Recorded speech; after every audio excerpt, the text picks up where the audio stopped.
నమస్కారం ETV news కు స్వాగతం ఈనాటి ముఖ్యాంశాలు ఛాంపియన్స్ ట్రోఫీ ఫైనల్లో ఘోర పరాజయం దిశగా భారత్ పాకిస్తాన్ నిర్దేశించిన 339 పరుగుల లక్ష్య ఛేదనలో బ్యాట్స్మెన్ మూకుమ్మడి వైఫల్యం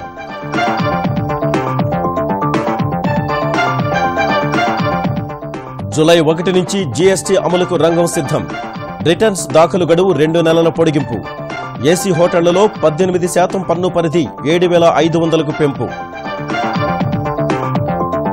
జీఎస్టీతో తెలంగాణపై 11,000 కోట్ల భారం పడుతుందన్న కేటీఆర్ అభ్యంతరాలు కేంద్రానికి నివేదన వస్త్రాలపై పన్ను భారం తప్పదని యనమల వెల్లడి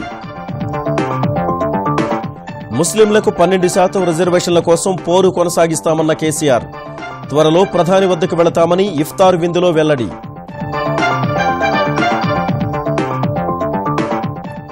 విశాఖ భూకుంభకోణంపై రేపటి నుంచి సిట్ విచారణ 270 ఎకరాల దస్త్రాల్లో ట్యాంపరింగ్ జరిగిందని డీజీపీ వెల్లడి దోషులు ఎంతటి వారైనా వదలబోమని స్పష్టీకరణ రాష్ట్రపతి అభ్యర్థిపై మద్దతు కూడగట్టే యత్నాల్లో భాజపా శివసేన సహా పలు పార్టీల నేతలతో సంప్రదింపులు రేపు ఎన్డీఏ పక్షాలతో మంత్రుల బృందం భేటీ ఇండోనేషియా సూపర్ సిరీస్ విజేత కిదాంబి శ్రీకాంత్ ఫైనల్లో జపాన్ క్రీడాకారుడిపై వరుస సెట్లలో గెలుపు కెరీర్లో 3వ సూపర్ టైటిల్ కైవసం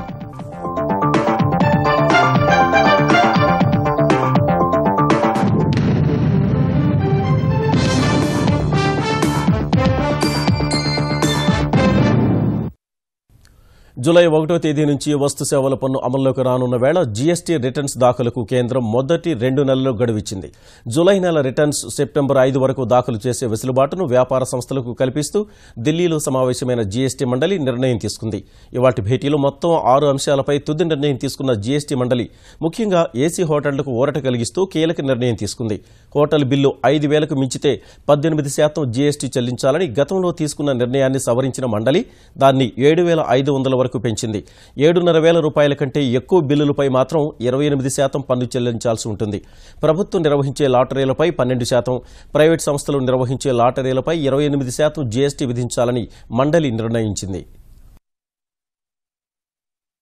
The return for the month of July will have to be filed ordinarily by the 10th of August. In any case, to obviate any grievance or any lack of preparedness, a slight relaxation of time for the first 2 months, that is return for the month of July and August, was discussed. And from September, the strict adherence to the time will go on. That those who are not ready, after relaxation will have more than 2.5 months to get ready. And if somebody still says he is not ready, then it is to his own detriment.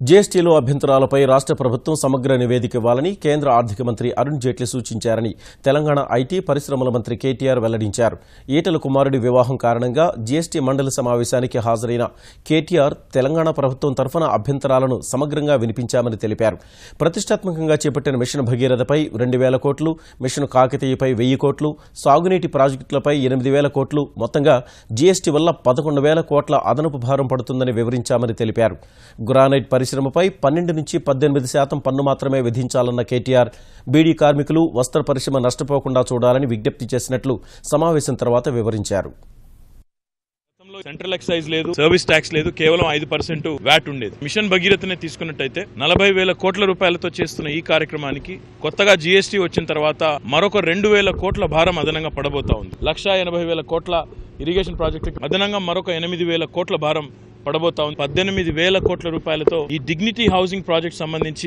మరొక 800 కోట్ల రూపాయల భారం పడే ప్రమాదం ఉంది అన్ని రాష్ట్రాలకి ఇబ్బంది అవుతుందని ఎప్పుడైతే నేను వివరించి చెప్పానో అది ఒక సవివరమైన నివేదిక పంపించండి అని అడిగారు రాబోయే 4-5 రోజుల్లోనే ఆర్థిక మంత్రి గారికి రెవెన్యూ సెక్రటరీ గారికి కూడా పంపించడం జరుగుతుంది ప్రజాస్వామికంగా రాష్ట్రాల అభిప్రాయాలతో కనుక కౌన్సిల్ ముందుకు పోయినట్టయితే తప్పకుండా ఈ మౌలికమైన అంశాల్లో కేంద్ర ప్రభుత్వం అండగా నిలబడుతుందని ఆశిస్తాం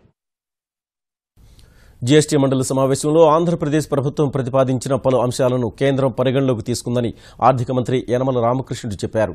రైతులు ఆర్థికంగా వెనుకబడిన తరగతుల కోసం కోరిన మినహాయింపుల్ని స్వీకరించిందని సమావేశం తర్వాత వివరించారు. పేద వర్గాల ఇళ్ల నిర్మాణానికి పన్ను ఉండదని చెప్పారు. రైతులకు సంబంధించి సూక్ష్మ పోషకాలకు మినహాయింపు లేదా పన్ను తగ్గించాలన్న విజ్ఞప్తిని పరిశీలిస్తామని కేంద్రం హామీ ఇచ్చినట్లు యనమల వెల్లడించారు. జీఎస్టీ ద్వారా తయారీ రంగం అభివృద్ధి చెందుతుందన్న యనమల తిరుమల తిరుపతి దేవస్థానం వస్త్ర పరిశ్రమల్ని మినహాయించేందుకు నిరాకరించిందని పేర్కొన్నారు. ఎందుకంటే ఇప్పటి వరకు హ్యాండ్లూమ్ మీద కానీ టెక్స్టైల్ మీద కానీ క్లాత్ మీద కానీ లేదు, ఓన్లీ రెడీమేడ్ మెటీరియల్ మీద ఉంది. అంచేత ఇప్పుడు క్లాత్ మీద టెక్స్టైల్ మీద ఇది హ్యాండ్లూమ్ మీద కూడా ట్యాక్స్ పడుతుంది. కాబట్టి వారికి ఉన్నటువంటి అపోహ కరెక్టే. అంచేత టెక్స్టైల్ గురించి చాలా డీటెయిల్గా డిస్కస్ చేసాం ఈ మీటింగ్లో. చేస్తే చైర్మన్ గారు చెప్పింది ఏంటంటే కొద్ది రోజులు చూసిన తర్వాత ఇంప్లిమెంటేషన్లో ఏమైనా ప్రాబ్లం ఉంటే అప్పుడు మళ్ళీ మనం అడ్రస్ చేద్దాం అనేటువంటిది వారు చెప్పడం జరిగింది. దానికి అందరం కూడా ఓకే అంటే క్లాత్ మీద ప్రస్తుతానికి ఉంటుంది ట్యాక్స్. ముస్లిం మైనార్టీలకు 12% రిజర్వేషన్లు సాధించే వరకు పోరాటం కొనసాగిస్తామని ముఖ్యమంత్రి కేసీఆర్ పునరుద్ఘాటించారు. ఎల్బీ మైదానంలో ప్రభుత్వ ఆధ్వర్యంలో జరిగిన ఇఫ్తార్ విందులో పాల్గొన్న ఆయన తెలంగాణ అత్యధిక వృద్ధి రేటుతో దేశంలో అగ్రగామిగా దూసుకువెళుతోందని స్పష్టం చేశారు. హైదరాబాద్లో అంతర్జాతీయ స్థాయి ఇస్లామిక్ కేంద్రం ఏర్పాటు చేస్తామని చెప్పిన కేసీఆర్ ముస్లిం వర్గాలకు అన్ని రంగాల్లో భాగస్వామ్యం కల్పిస్తున్నామని వివరించారు. वजीर आजम से जब मेरा बैठक हुआ, मैंने उनसे पूछा कि हमारा वायदा था इलेक्शन का 12% रिजर्वेशन देने का, हम यहाँ हमारे कैबिनेट में हमारे असेंबली में इस रेजोल्यूशन को पास कर रहे हैं, आपके पास भेज रहे. तो उन्होंने भी कहा बिल्कुल भेजिए, हम इसको एक पॉजिटिव तरीके से देखेंगे. अल्लाह का करम अगर है तो हम लोग जाएंगे दिल्ली, मिलेंगे मरकज के सरकार से, पूछेंगे, मिलेंगे और उसको मुकम्मल तौर पर कामयाब बना के लाएंगे. वरना तेलंगाना रियासत खामोश नहीं बैठेगी. ये जो हमारा हक है इंसाफ के लिए जंग जरूर जारी रखेंगे. मैं फक्र के साथ, खुशी के साथ कह सकता हूं कि आज 204 पूरे देश में कहीं भी नहीं रेसिडेंशियल स्कूल्स खोले गए हैं. इसमें हमारे सारे बच्चे और खवातीन अच्छे से अच्छी तालीम हासिल करेंगे और उनकी अच्छी जिंदगी बनेंगे. ముస్లిం మైనార్టీల విద్యా వికాసానికి తమ ప్రభుత్వం అత్యధిక ప్రాధాన్యమిస్తున్నట్లు ముఖ్యమంత్రి కేసీఆర్ చెప్పారు. నాంపల్లిలో 20 కోట్ల వ్యయంతో నిర్మించనున్న అనీస్ ఉల్ గుర్బాకు శంకుస్థాపన చేసిన ఆయన ఎంతో మంది అనాథ పిల్లలకు ఉపయోగపడే గుర్బా వంతిని పటిష్టంగా నిర్మించాలని సూచించారు. 1921 నుంచి ఇక్కడ అనాథ పిల్లలకు ఆశ్రయం కల్పించి విద్యనందిస్తున్నట్లు నిర్వాహకులు సీఎంకు వివరించారు. సామాజికంగా, విద్యాపరంగా, ఆర్థిక రంగం వెనుకబడిన మైనార్టీల కోసం తెలంగాణలో 204 మైనార్టీ రెసిడెన్షియల్ పాఠశాలలు ఏర్పాటు చేసినట్లు గుర్తు చేసిన కేసీఆర్ రహదారుల విస్తరణలో గుర్బాకు చెందిన 191 చదరపు గజాల స్థలం పోగా అందుకు బదులు 4000 చదరపు గజాలు కేటాయించడంతో పాటు కొత్త భవన నిర్మాణానికి 20 కోట్లు మంజూరు చేసినట్లు తెలిపారు. మొదటి 2 అంతస్తులు వాణిజ్య సముదాయానికి, మిగతా 5 అంతస్తులు అనాథ పిల్లల కోసం కేటాయిస్తారని చెప్పారు. 500 మంది బాలబాలికలకు వేర్వేరుగా వసతి కల్పించడం సహా ఓ పాఠశాలను కూడా ఇందులో ఏర్పాటు చేస్తారు. 1వ తరగతి నుంచి డిగ్రీ వరకు విద్యాభ్యాసం చేసే విద్యార్థులు ఇక్కడ ఆశ్రయం పొందవచ్చని, విద్యార్థులు జీవితంలో స్థిరపడే వరకు వసతి కల్పిస్తామని వివరించారు. విశాఖ భూముల కుంభకోణంపై ఐపీఎస్ అధికారి వినీత్ బ్రిజిలాల్ నేతృత్వంలో ఏర్పాటైన ప్రత్యేక దర్యాప్తు బృందం సోమవారం నుంచి పని ప్రారంభిస్తుందని డీజీపీ సాంబశివరావు చెప్పారు. సమగ్ర విచారణ చేసి 2 నెలల్లో నివేదిక ఇవ్వాలని ఆదేశించినట్లు ఆయన విజయవాడలో తెలిపారు. విశాఖలోని కొమ్మాది, మధురవాడలో 270 ఎకరాల ప్రభుత్వ భూముల రికార్డులు ట్యాంపరింగ్ చేసినట్లు గుర్తించామన్న డీజీపీ రెవెన్యూకు సంబంధించిన ఆర్ఓఆర్ 1B రికార్డుల్లో వివరాలు మార్చారని, ఈసీల్లో మాత్రం ప్రభుత్వ భూములుగానే ఉన్నాయని చెప్పారు. బ్యాంకుల నుంచి రుణాలు పొందేందుకే మార్చి ఉండవచ్చన్న ఆయన దీనిపై రెవెన్యూ అధికారుల ఫిర్యాదు మేరకు 3 కేసులు నమోదు చేసినట్లు పేర్కొన్నారు. ట్యాంపరింగ్ వ్యవహారంలో 30 మంది నిందితుల్ని గుర్తించామన్న డీజీపీ ప్రజలు, రాజకీయ నేతలు తమ ఫిర్యాదుల్ని సిట్కు ఆధారాలతో సహా సమర్పించాలని సూచించారు. ఫిర్యాదు చేసేందుకు ఇబ్బందులు ఉన్నవారికి ప్రత్యేకంగా ఈమెయిల్, వాట్సాప్ నంబర్ ఏర్పాటు చేసినట్లు వెల్లడించారు. ప్రభుత్వ భూమి ఒక్క సెంటు కూడా ఇంకా యువతల వాళ్ళకి పోనిచ్చేది లేదు. ఎవరు ఈ నేరం చేశారు అది నాకు ఇంపార్టెంట్. ఆయన ఎవరు అనేది నేను చూడను. As simple as that. Officials కానివ్వండి, అదేవిధంగా ఈ ల్యాండ్స్ ట్యాంపరింగ్ చేయడం వలన ఎవరైతే లబ్ధి పొందుతారో వారిని, వీరందరి మీద కూడా తీవ్రమైనటువంటి చర్యలు ఉంటాయి. We are going to take the issue very serious. Andhra Pradesh Telugu Desam party జిల్లా అధ్యక్షులు ప్రధాన కార్యదర్శుల్ని జాతీయ అధ్యక్షుడు ముఖ్యమంత్రి చంద్రబాబు ఖరారు చేశారు. శ్రీకాకుళం జిల్లా అధ్యక్షురాలిగా గౌతి శిరీష, విజయనగరం జిల్లా అధ్యక్షుడిగా మహంతి చిన్ననాయుడు నియమించిన బాబు, విశాఖ జిల్లాకు యలమంచిలి ఎమ్మెల్యే పంచకర్ల రమేష్ బాబు, విశాఖ అర్బన్కు వాసుపల్లి గణేష్, తూర్పుగోదావరి జిల్లాకు నామన రాంబాబు, పశ్చిమ గోదావరి జిల్లాకు తోట సీతారామలక్ష్మి, కృష్ణా జిల్లాకు బచ్చుల అర్జునుడు, గుంటూరు జిల్లాకు జీవి ఆంజనేయులకు అధ్యక్ష బాధ్యతలు అప్పగించారు. ప్రకాశం జిల్లాకు చెందిన దామచర్ల జనార్దన్, నెల్లూరుకు బేదా రవిచంద్ర యాదవ్, చిత్తూరు జిల్లాకు పులపర్తి నాని, అనంతపురం జిల్లాకు బీకే పార్థసారథి, కడపకు రెడ్డప్ప శ్రీనివాసరెడ్డి, కర్నూలు జిల్లాకు అధ్యక్షునిగా సోమిశెట్టి వెంకటేశ్వర్లను నియమించారు. రాష్ట్రపతి అభ్యర్థిపై ఏకాభిప్రాయ సాధనకు సంప్రదింపుల ప్రక్రియను చేపట్టిన అధికార భారతీయ జనతా పార్టీ తాజాగా పేరు ఖరారుపై దృష్టి సారించింది. రేపు ఎన్డీఏ పక్షాలతో మంత్రుల త్రిసభ్య కమిటీ సమావేశం కానుండగా ఎల్లుండి జరిగే భాజపా పార్లమెంటరీ బోర్డు భేటీలో రాష్ట్రపతి అభ్యర్థి పేరు ఖరారు చేయనున్నారు. మరోవైపు సంప్రదింపుల ప్రక్రియను కూడా ముమ్మరం చేసిన భాజపా అధ్యక్షుడు అమిత్ షా శివసేన అధినేత ఉద్దవ్ ఠాకరేతో సమావేశమై రాష్ట్రపతి ఎన్నికల్లో భాజపా అభ్యర్థికి మద్దతు కోరారు. అభ్యర్థి పేరు ప్రకటించిన తర్వాతే మద్దతుపై ఆలోచిస్తామని అమిత్ షాకు ఉద్దవ్ ఠాక్రే స్పష్టం చేశారు. మంత్రుల బృందం సభ్యుడు వెంకయ్యనాయుడు, లోక్ జనశక్తి పార్టీ అధినేత రామ్ విలాస్ పాస్వాన్, సమాజ్వాదీ పార్టీ నేతలు రామ్ గోపాల్ యాదవ్, నరేష్ అగర్వాల్తో చర్చించారు. ప్రధాని నిర్ణయానికి కట్టుబడి ఉంటామని పాస్వాన్ వెంకయ్యకు హామీ ఇచ్చారు. సమాజ్వాదీ నేతలు మాత్రం రాజకీయాలకు చెందిన వ్యక్తినే ఎంపిక చేయాలని కోరగా ఈ మేరకు వెంకయ్యనాయుడు సంకేతాలిచ్చారు. అటు తృణమూల్ కాంగ్రెస్, బిజు జనతాదళ్ నాయకులతో మరో మంత్రి అరుణ్ జైట్లీ చర్చించి ఎన్డీఏ అభ్యర్థికి మద్దతు కోరారు. చెరువు శకం భూములు, కాల్వల్ని కబ్జా చేసే వారిపై పీడీ చట్టం ప్రయోగించి 3 సంవత్సరాలు జైల్లో వేస్తామని తెలంగాణ నీటిపారుదల శాఖ మంత్రి హరీష్ రావు తెలిపారు. హైదరాబాద్లోని మేడ్చల్, నిజాంపేటలో మన కూరగాయల దుకాణాలను ప్రారంభించిన ఆయన గతేడాది వానలకు నిజాంపేటలోని భండారీ లేఅవుట్ ముంపునకు కారణమైన తొరక చెరువు కట్ట అభివృద్ధికి శంకుస్థాపన చేశారు. చెరువు కాల్వపై అక్రమ నిర్మాణాలకు అనుమతిస్తున్న అధికారులపై మంత్రి ఆగ్రహం వ్యక్తం చేశారు. మహిళలపై దాడులు చేసే వారిపై, ఆహార పదార్థాలు కల్తీ చేసేవారు, నకిలీ విత్తనాలు, ఎరువులు తయారు చేస్తున్న వారు, పేకాట క్లబ్లు నిర్వహిస్తున్న వారిపై కూడా పీడీ చట్టం ప్రయోగించి కఠినంగా శిక్షిస్తామని హరీష్ హెచ్చరించారు. మన ముఖ్యమంత్రి గారు వచ్చినాక పేకాట బంద్ చేస్తే మళ్ళీ ఏం చేసినట అంటే మా డీజీపీకి SMS వచ్చిందట, ఆన్లైన్ రమ్మీ అని పెట్టినట. పేకాట క్లబ్ లేదు కానీ ఆన్లైన్ రమ్మీ మీరు ఆడితే మొదటి ₹1000 ఫ్రీ అన్నాడు. డీజీపీకి SMS వచ్చిందట. క్లబ్ల మీద ఉంటే మనం బ్యాన్ చేసినాం. వీళ్ళే చేసిండ్రు ఆన్లైన్ రమ్మీ అని స్టార్ట్ చేసాం. కేబినెట్ అది కూడా తెచ్చినాం. ఆన్లైన్ రమ్మీ కూడా బ్యాన్. ఎవడన్నా ఆన్లైన్ రమ్మీ అంటే వాడిని ఆడిపించిన వాళ్ళకు, ఆడిన వాళ్ళకు పీడీ యాక్ట్ పెట్టి వాళ్ళకు కూడా చేయలేదు. హైదరాబాద్ బంజారాహిల్స్లో అనుమతి లేకుండా నిర్వహిస్తున్న సాయి కిరణ్ సంతాన సాఫల్య కేంద్రంలో ఉన్న గర్భిణీలను ఎక్కడికి తీసుకువెళ్లాలనే విషయంలో తెలంగాణ వైద్య ఆరోగ్య శాఖ తుది నిర్ణయానికి రాలేదు. శనివారం ఆసుపత్రిలో తనిఖీలు నిర్వహించి 48 మంది అద్దె గర్భానికి అంగీకరించి చికిత్స పొందుతున్నట్లు గుర్తించిన టాస్క్ ఫోర్స్ పోలీసులు, వైద్య ఆరోగ్య శాఖ అధికారులు వారిని ఇతర ఆసుపత్రులకు తరలించాలా లేక వారి అనుమతి మేరకు ఇంటికి పంపివేయాలా అనే మీమాంసలో ఉన్నారు. పలు కీలక పత్రాలు స్వాధీనం చేసుకున్న అధికారులు వాటిని క్షుణ్ణంగా పరిశీలించిన అనంతరం ఆసుపత్రి యాజమాన్యంపై కేసు నమోదు చేసే అవకాశం ఉంది. మహిళల్ని అద్దె గర్భానికి ఎవరు ప్రోత్సహించారనే కోణంలో పోలీసులు ఆరా తీస్తున్నారు. ఆసుపత్రి నిర్వాహకులకు, మహిళలకు మధ్య దళారీలుగా వ్యవహరించిన వారిని గుర్తించే పనిలో పడ్డారు. అద్దె గర్భానికి అంగీకరించిన మహిళలకు ఇస్తున్న సొమ్మెంత, ఏజెంట్లు, ఆసుపత్రి నిర్వాహకులు తీసుకున్న డబ్బెంత అనే వివరాలు తెలుసుకుంటున్నారు. సంతానం కోసం వచ్చిన దంపతుల్లో అర్హులెంతమంది, వారు ఏ ఏ ప్రాంతాలకు చెందినవారు అని పోలీసులు ఆరా తీస్తున్నారు.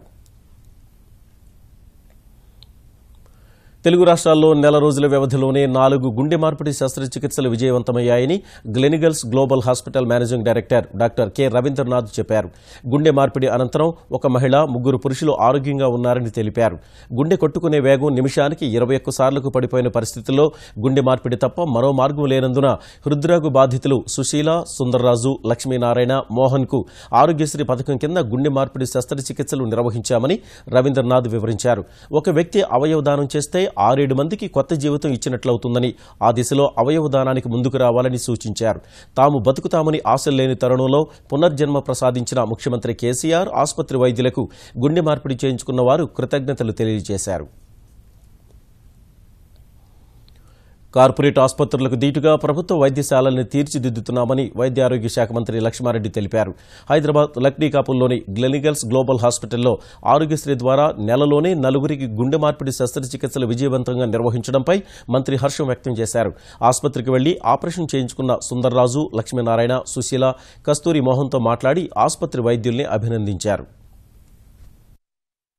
మేము ఇచ్చేది వాళ్ళకి సరిపోదు, అయినా సరే వాళ్ళు కొంత చారిటీతోని బీద ప్రజలకు సేవ చేస్తున్నందుకు ఈ కార్పొరేట్ హాస్పిటల్ వాళ్ళందరూ కూడా మనస్ఫూర్తిగా ధన్యవాదాలు, అభినందనలు తెలియజేస్తా ఉన్నాను. గవర్నమెంట్ సెక్టర్లో కూడా బీద ప్రజలకు ఈ ట్రాన్స్ప్లాంట్ సర్జరీస్ గాంధీ హాస్పిటల్ సపరేట్గా ఒక మాడ్యులర్ థియేటర్ను, మరి ఓన్లీ ట్రాన్స్ప్లాంట్ సర్జరీ సపరేట్గా వాళ్ళు డాక్టర్లు అడిగిన ప్రకారం అన్ని ఫెసిలిటీ కల్పిస్తా ఉన్నాం. ట్రాన్స్ప్లాంట్ సర్జరీస్ అయిన పేషెంట్స్ కి రెగ్యులర్ గా కాస్ట్లీ మెడిసిన్స్ వాడేది ఉంటుంది. ఆ మెడిసిన్స్ వాళ్ళు కొనుక్కోలేని పరిస్థితి ఉంటారు కాబట్టి అవి కూడా ఫ్రీగా ఇస్తున్నాం. ఉమ్మడి హైకోర్టు విభజనకు కేంద్ర ప్రభుత్వం సానుకూలంగా ఉందని కేంద్ర న్యాయశాఖ సహాయ మంత్రి పీపీ చౌదరి తెలిపారు. హైదరాబాద్ పంజాగుట్టలోని ఎన్కేఎం గ్రాండ్ హోటల్లో జరిగిన భాజపా లీగల్ సెల్ సదస్సులో పాల్గొన్న ఆయన హైకోర్టు విభజన అంశంపై కోర్టులో కేసులు నడుస్తున్నాయని, సమస్యను తెలుగు రాష్ట్రాలు సామరస్యంగా పరిష్కరించుకోవాలని సూచించారు. హైకోర్టు విభజనకు కేంద్రం సహకరిస్తున్నా కేంద్ర ప్రభుత్వంపై విమర్శలు చేయడం సరికాదని కేంద్ర మంత్రి దత్తాత్రేయ వ్యాఖ్యానించారు. ఈ ఒక రాష్ట్రంలోనే మేము 2 కోట్లు మేము పెట్టలేము, ఇది రియార్గనైజేషన్ యాక్ట్ కు ఇది విరుద్ధం ఉండదని చెప్పి హైకోర్టు జడ్జిమెంట్ ఇచ్చింది. ఇక్కడ ఉన్నటువంటి ఒక రాష్ట్ర ప్రభుత్వం కోర్టులో ఛాలెంజ్ చేయాలి, ఇది కాదు ఈ ముఖ్యమంత్రి ఆ ముఖ్యమంత్రి ఇతరులు ఒప్పుకోవడం చెప్పేసి మంచి సాంప్రదాయంగా కూర్చొని చేయొచ్చు, కానీ కేంద్రం మీద వస్తున్నారు కాబట్టి సరైన విషయం కాదు. బిల్డింగ్ గానీ పైసలకు గానీ అన్నిటి కూడా కేంద్రం అన్నిటికీ సిద్ధంగా ఉంది. కేంద్రం మీద ఏం చేయడానికి కూడా అయోటా స్పాట్ కూడా లేదని మీకు మనవి చేస్తాం. విజయవాడ రణదివే నగర్లో విషాదం చోటు చేసుకుంది. కుటుంబ కలహాలతో ఓ తండ్రి తన భార్యకు 3 పిల్లలకు విషమిచ్చి బలవన్మరణానికి పాల్పడ్డారు. రణదివే నగర్కు చెందిన బొత్స సురేష్, యశోద దంపతులకు ఒక కుమారుడు హరిచరణ్, 2 కూతుళ్లు జాను, నిఖిత. శనివారం తన కుమారుడి 10వ పుట్టినరోజును ఘనంగా నిర్వహించిన సురేష్ తర్వాత ఇంట్లో జరిగిన చిన్న గొడవకు మనస్తాపం చెందాడు. కుటుంబమంతా ఆత్మహత్య చేసుకోవాలని నిర్ణయించుకుని పిల్లలతో సహా దంపతులు విషం కలిపిన దోశలు తిన్నారు. సురేష్, అతని భార్య యశోద, కుమారుడు హరిచరణ్ అక్కడికక్కడే మృతి చెందగా 2 కూతుళ్లు అస్వస్థతకు గురయ్యారు. వారిని స్థానికులు ఆసుపత్రికి తరలించగా చిన్నారులు కోలుకుంటున్నారు. నిన్నంతా సంతోషంగా ఉన్న ఆ కుటుంబం ఇవాళ వ్యక్తి జీవులుగా మారడంతో స్థానికంగా విషాద ఛాయలు అలుముకున్నాయి. 2 బాలికల్ని అన్ని విధాలుగా ఆదుకుంటామని విజయవాడ తూర్పు ఎమ్మెల్యే గద్దె రామ్మోహన్ హామీ ఇచ్చారు. తెలంగాణ ఆర్థిక శాఖ మంత్రి ఈటల రాజేందర్ కుమారుడు నితిన్ వివాహం వైభవంగా జరిగింది. మాదాపూర్లోని హైటెక్స్లో జరిగిన ఈ వివాహానికి ముఖ్యమంత్రి కేసీఆర్ సహా మంత్రులు హరీష్ రావు, కేటీఆర్, తలసానితో పాటు పలువురు మంత్రులు, వివిధ శాఖల అధికారులు హాజరయ్యారు. కేంద్ర మాజీ మంత్రి జైపాల్ రెడ్డి, టీపీసీసీ అధ్యక్షుడు ఉత్తమ్ కుమార్ రెడ్డి, ఏపీ ఉప ముఖ్యమంత్రి కేఈ కృష్ణమూర్తి తదితరులు హాజరై వధూవరుల్ని ఆశీర్వదించారు.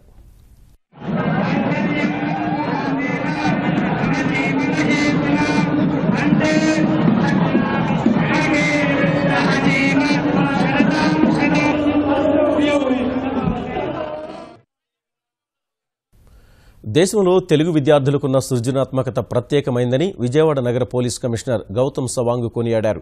రామోజీ ఫిల్మ్ సిటీలో నూతనంగా ప్రారంభమైన రామోజీ క్రియాన్ యూనివర్స్ ఆర్కేయూ ద్వారా అందిస్తున్న కోర్సులపై అవగాహన కల్పించేందుకు విజయవాడలో ఏర్పాటు చేసిన సదస్సులో ముఖ్య అతిథిగా గౌతమ్ సవాంగ్ పాల్గొన్నారు.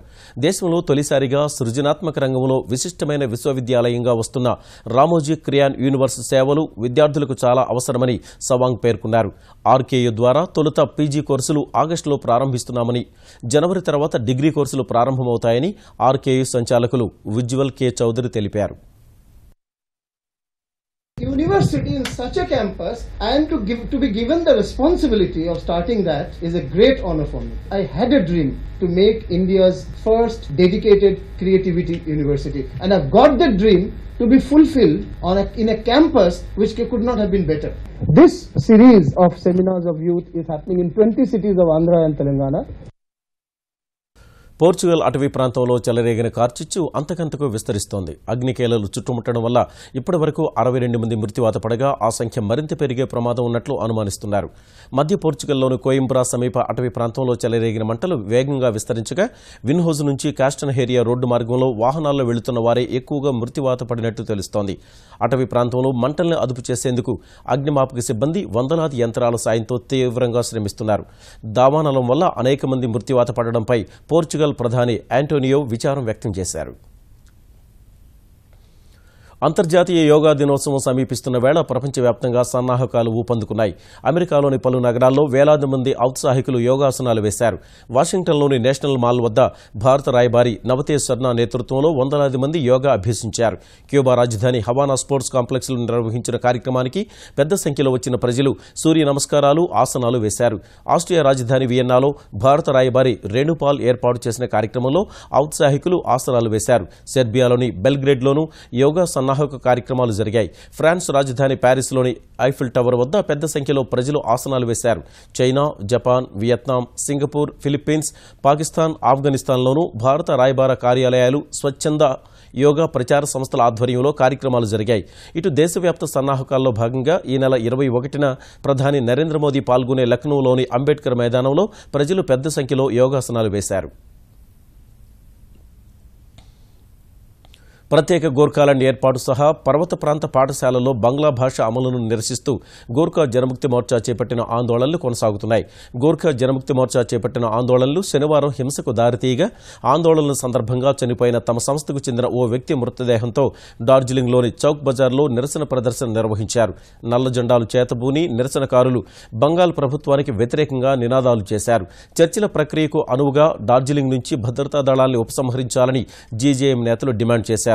శనివారం నాటి హింసాత్మక ఘటనల నేపథ్యంలో డార్జిలింగ్ అంతటా భారీగా బలగాలను మోహరించారు. అటు తాజా పరిస్థితిపై కేంద్ర హోంమంత్రి రాజ్నాథ్ సింగ్ బంగాల్ ముఖ్యమంత్రి మమతా బెనర్జీతో చర్చించారు. డార్జిలింగ్లో శాంతి నెలకొనేందుకు అంతా సహకరించాలని రాజ్నాథ్ విజ్ఞప్తి చేశారు. చర్చల ద్వారా సమస్య పరిష్కరించుకోవాలని సూచించారు. ఛత్తీస్గఢ్లో జరిగిన ఎదురుకాల్పుల్లో 3 మావోయిస్టులు హతమయ్యారు. రాజ్నంద్గావ్లో భద్రతా దళాలతో జరిగిన ఎదురుకాల్పుల్లో 2 మహిళా నక్సల్స్ సహా మరో మావోయిస్టు సీనియర్ కమాండర్ మరణించారు. పెందోరు గ్రామంలోని అడవుల్లో పెట్రోలింగ్ దళం నక్సల్స్ కోసం గాలిస్తున్న సమయంలో అటువైపు నుంచి కాల్పులు ప్రారంభమయ్యాయి. వెంటనే అప్రమత్తమైన భద్రతా దళాలు ఎదురుకాల్పులు జరపగా 3 నక్సల్స్ హతమయ్యారు. మరికొందరు గడ్చిరోలు వైపు పరారైనట్టు తెలుస్తోంది. మరణించిన వారి నుంచి ఆయుధాలను స్వాధీనం చేసుకున్నట్లు ఎస్పీ ప్రశాంత్ అగర్వాల్ తెలిపారు. ఉగ్రవాద నిరోధక చర్యలు సహా కఠిన పరిస్థితుల్లో విధులు నిర్వహిస్తున్న పారామిలిటరీ దళాలకు కేంద్ర ప్రభుత్వం తీపి కబురందించింది. విధి నిర్వహణలో 100% అంగవైకల్యం కలిగితే ఇచ్చే నష్టపరిహారం మొత్తాన్ని కేంద్రం భారీగా పెంచింది. ప్రస్తుతం 100% అంగవైకల్యానికి 9 లక్షల రూపాయల పరిహారం అందిస్తుండగా ఆ మొత్తాన్ని 20 లక్షల రూపాయలకు పెంచాలని నిర్ణయించింది. 7వ వేతన కమిషన్ సిఫార్సుల్ని అనుసరించి ఈ మొత్తాన్ని పెంచినట్లు కేంద్ర హోంశాఖ తెలిపింది. 2016 జనవరి నుంచి పెంపు మొత్తం అమల్లోకి వస్తుందని వెల్లడించింది. 100% కంటే తక్కువ వైకల్యం కలిగిన వారికి తీవ్రత ఆధారంగా పరిహారం మొత్తాన్ని నిర్ణయిస్తారు. కేంద్ర పారామిలిటరీ దళాలకు చెందిన 8 విభాగాల్లోని 10 లక్షల మంది సిబ్బందికి తాజా పెంపు వర్తిస్తుందని హోంశాఖ వెల్లడించింది. ఈటీవీ న్యూస్ సమాప్తం. నమస్కారం.